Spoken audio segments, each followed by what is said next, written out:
Bonjour tout le monde, j'espère que vous allez bien. Euh, il est 11 heures, ouais, 11 heures, ouais, un peu plus de 11 heures. Alors, j'ai réfléchi cette nuit, puis même ce matin, et je me disais, bon, j'ai rien préparé en particulier hein, pour vous parler de ça, mais il y a quand même un phénomène assez récurrent par rapport à ces virus en général. Et j'aimerais vous prendre l'histoire un petit peu justement du départ qu'on a eu avec le fameux H1N1. Alors le virus H1N1, bon, c'est un peu comme les SARS-CoV, hein, je crois que ça fait partie un peu de la même famille, hein. Il me semble, hein, je n'ai pas trop vérifié. Par contre, j'ai regardé une chose sur Wikipédia qui nous explique que ce H1N1, mais il me semble que ça fait partie des SARS-CoV, SARS-CoV-1 je crois. Donc les syndromes aigus respiratoires, hein, donc qui attaquent les poumons, etc. Donc voilà. Et donc par rapport justement au H1N1, il faut savoir que le H1N1 s'est déclenché en 1918. C'est la fameuse grippe espagnole, d'après ce que nous dit le référentiel de Wikipédia. En 1918, et comme par hasard, 14-18, on sortait de la guerre et bah, il fallait évidemment que ce virus soit là à ce moment-là. Certains disent que ce virus aurait été une arme hein, utilisée peut-être par les Américains, on ne sait pas trop, donc il faut mettre envoyer des points de suspension, si on peut dire, pour éviter de dire des bêtises, donc on n'est pas sûr à 100%, mais qu'il aurait été une fabrique, voilà, et que c'était un test, et juste après la guerre hein, de 14-18, donc il y a eu beaucoup de morts hein, avec la grippe espagnole, hein. Je crois qu'elle s'était estimée entre 50 et 60 millions de morts, peut-être un peu moins, mais c'était beaucoup, beaucoup de morts. On sortait de la guerre, donc vous imaginez bien, tout le système était chamboulé. Donc, bon voilà, quoi, il n'y avait plus de repères, il n'y avait plus rien au niveau de l'hygiène. Vous imaginez, vous sortez de la guerre comme ça, au niveau administratif. Donc, évidemment, le virus a fait beaucoup plus de dégâts qu'aujourd'hui, on va dire, hein, parce qu'aujourd'hui, on n'est plus dans cette situation-là, ou du moins, on l'est beaucoup moins. Mais c'est pas fini. Ce virus a ensuite attaqué la Russie. On l'a appelé le virus russe. Dans les années 77-78, H1N1 est revenu. On dit tiens, bah, décidément, voilà quoi, il fait des petits tours comme ça, il est revenu. Et puis bah, le fameux H1N1 que nous avons connu aussi en France entre 2009 et 2010. Voilà. Et donc je faisais le lien avec évidemment le fameux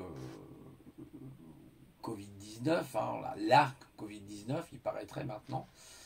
Et donc là, bon, enfin ça c'est encore autre chose, hein, je vous en ai parlé avec le professeur généticien indien hein, qui a découvert qu'en réalité bah, il y a beaucoup de pipeaux, il y a des inserts derrière tout ça, il est peu naturel évidemment. Bon, je ne sais pas si c'est la loi de l'attraction, mais moi je crois que c'est surtout la loi des laboratoires, et le laboratoire P4 et P3. Moi je dirais plutôt que c'est ces lois-là, mais bon, chacun pense ce qu'il a envie de penser.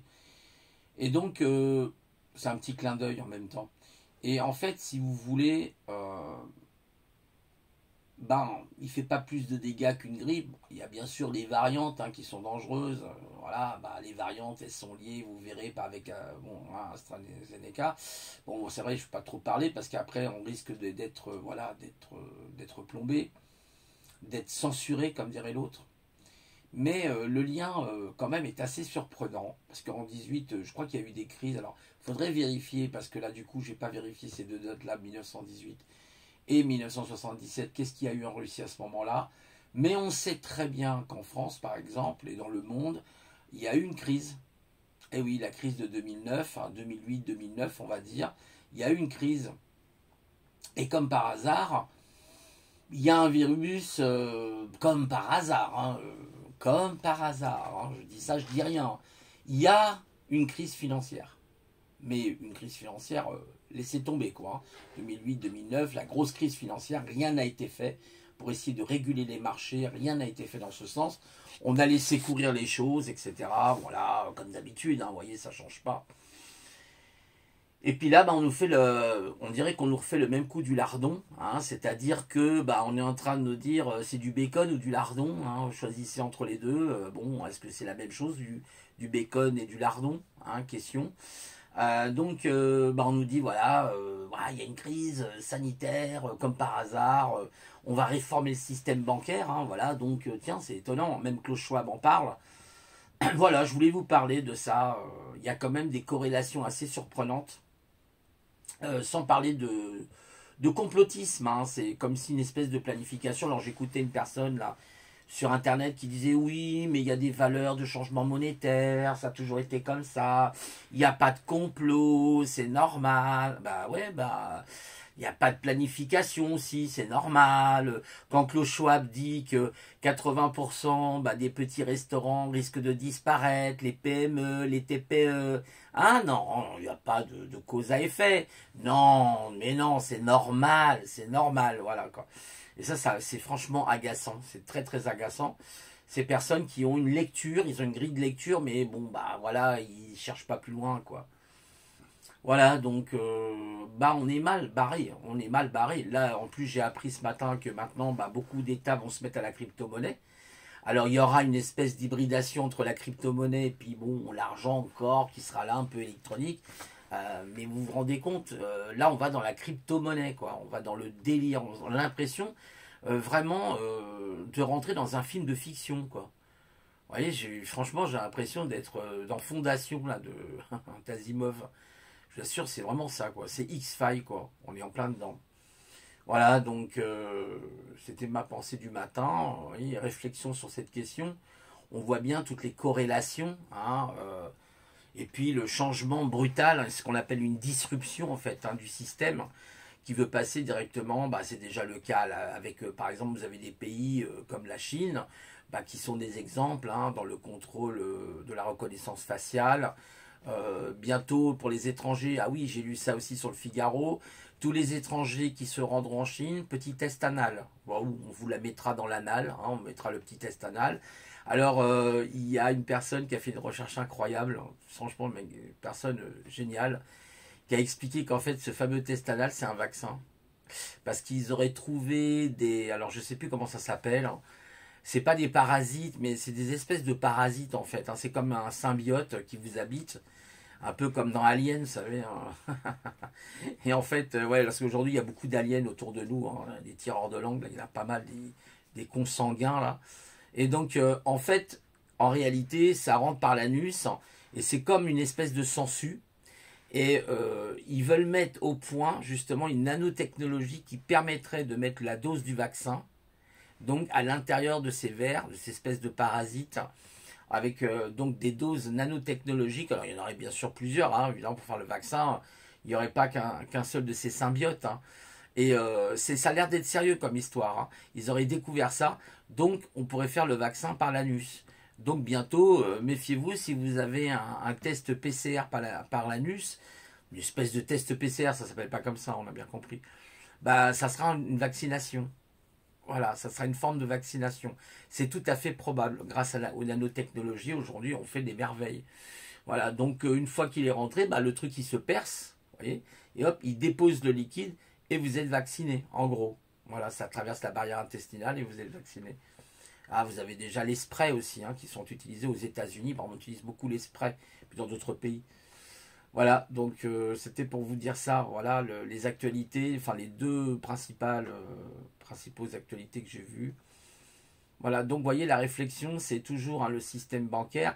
C'est marrant, mais il y a beaucoup de choses comme ça. C'est comme le Titanic. Je lisais un article sur le Titanic. Hein, et il y a des gens qui disent oh, c'est terrible, le Titanic il a coulé. Non, il a pas, ça a été voulu en vérité. Il n'a pas coulé comme ça.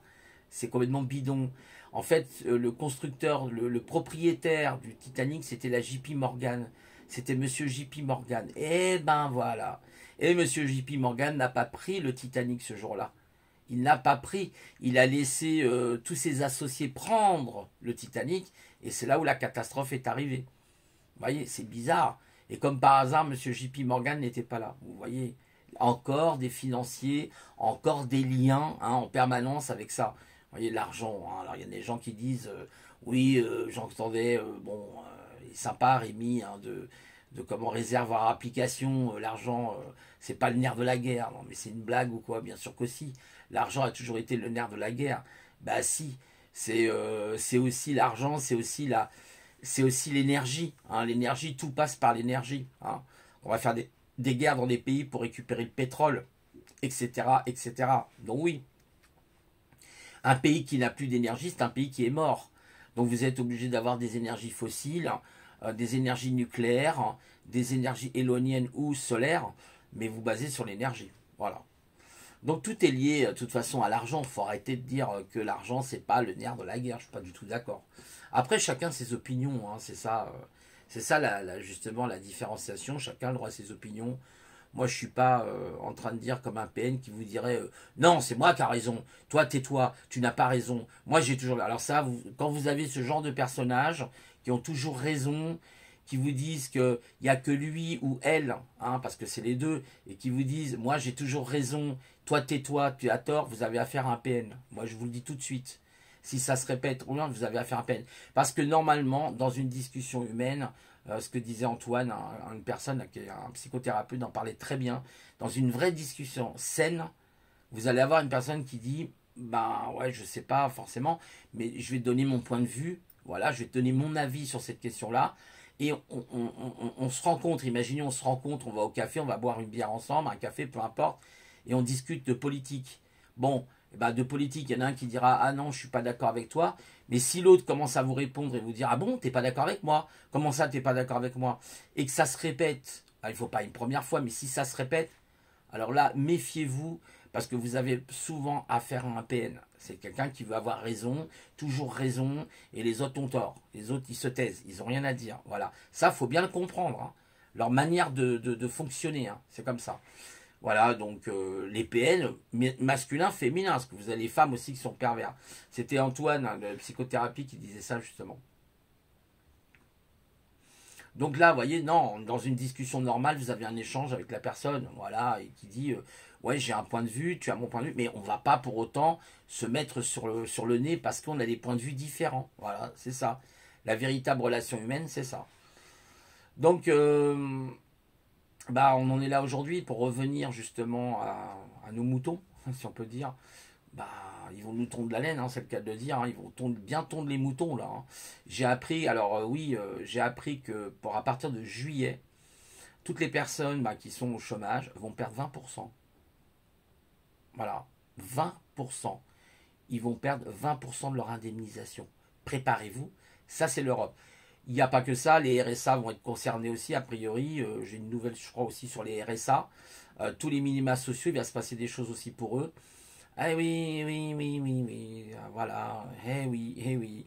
C'est les choses arrivent hein, petit à petit, voilà. Hein, l'oiseau fait son nid, brindille par brindille.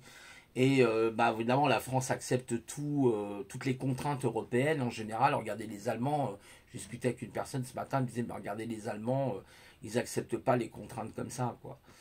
Voilà. Et oui. Et d'ailleurs, c'est une très grande puissance, l'Allemagne. Hein. C'est peut-être, je pense, bien plus puissante que les Américains en vérité. Je me demande si la puissance mondiale ne serait pas plutôt l'Allemagne, hein, parce que l'Allemagne avec Hitler et tout ça, j'avais discuté une fois avec une personne qui me disait ça. Moi, j'avais un point de vue différent, justement. Je lui dis, mais non, c'est les États-Unis d'Amérique. C'est aussi les Japonais. Il me dit, non, non, Didier, moi, je pense que c'est les Allemands. Eh ben, je me suis pas pris la tête avec lui pour autant. Je lui dis, ah, c'est intéressant ce que tu dis. C'est à creuser. Voilà.